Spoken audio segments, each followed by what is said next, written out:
Alright. Another day with the Eclipse still not running, but we're gonna see what we can do today. Pretty much today I'm gonna explain what the problem is with the car and see if I can see anything, help me figure it out. So yeah, let's pretty much get into it. First off, starting, got a crank no start. And right now I just wanna go through under the dash, make sure there's no kill switch or anything that might be preventing the car from starting. And I'm gonna do that real quick. So now, this car did have an aftermarket alarm system. Here's all the wires to it right here. I don't know where it is currently. Oh, here it is. It did have one of these aftermarket alarm keyless entry things, but I've taken it out and all the wiring is disconnected. So that's definitely not the issue.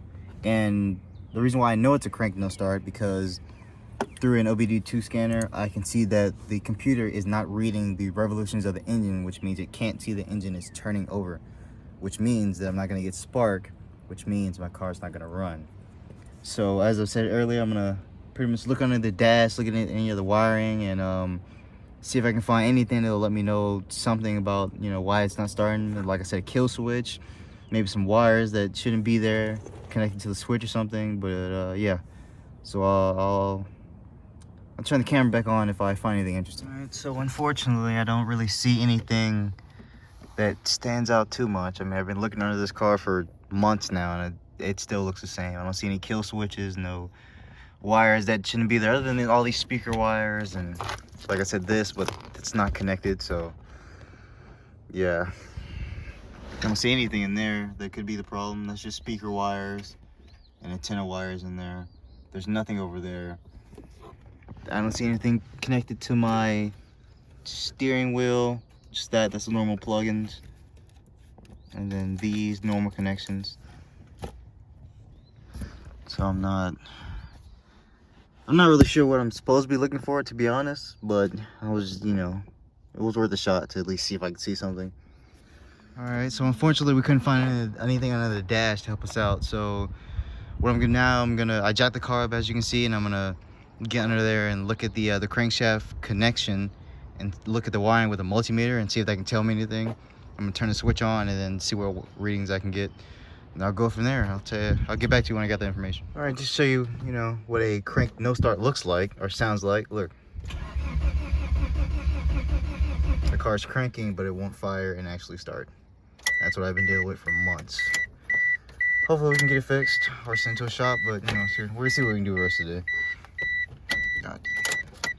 All right, so I'm turning the key on. I'm gonna go under and check the crankshaft sensor and see what I come up under the car. As you can see, I have the crankshaft sensor unplugged and the switch is on. There is a jack stand under this car, so I'm not stupid. But here we go.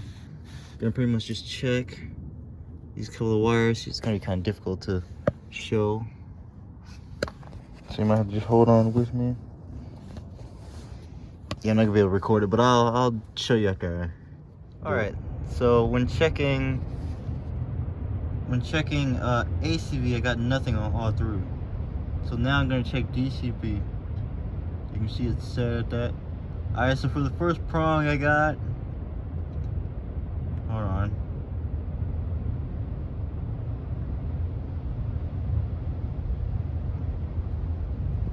That, okay. For the second prong,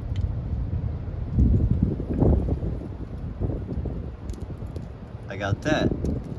Oh, not done. Just wind blowing in my eye. I got this. And for the third prong, I got, wait, this. And that's DCB 10 mega ohm. With ACV, I got nothing on all three. Well, that's kind of it. I know it's a very short video, but I just kind of want to check that one thing, just let you guys know what was actually wrong with the car and what I've been checking so far. I mean, I've checked everything. I've checked these two parts of the wiring harness. I've changed those. I've changed the crank camshaft sensor, the wiring to the battery. I've changed that. I've checked the relays in the back. I I mean, this is a, you know, you can always see this is a MSD coil pack plugs and spark plugs inside the that. I checked the timing. The timing's off by a hair, but it still should run at least. But either way, we know the problem is the crankshaft, because you can't see the revolution of the engine when doing a live scan. So yeah, I mean, for right now I really know what I'm gonna do. I mean, I might have to get it towed to a shop. I really don't want to, but you know, that might have to be what happens. If so, then you know, I'll get it towed to a shop, and then I'll continue from there, man. I mean, one way or another, this car is gonna run. I'm determined for it to run, and it's gonna happen. So I just gotta be patient and see what's up, man. But there's not really much I can do from here. I mean, I'm not really too inclined with electrical problems, so I guess that's it, man. I gotta let it sit here gotta let it sit some more, man. Look at that, man. It just sits there looking good. That's all it does. God. All right, man.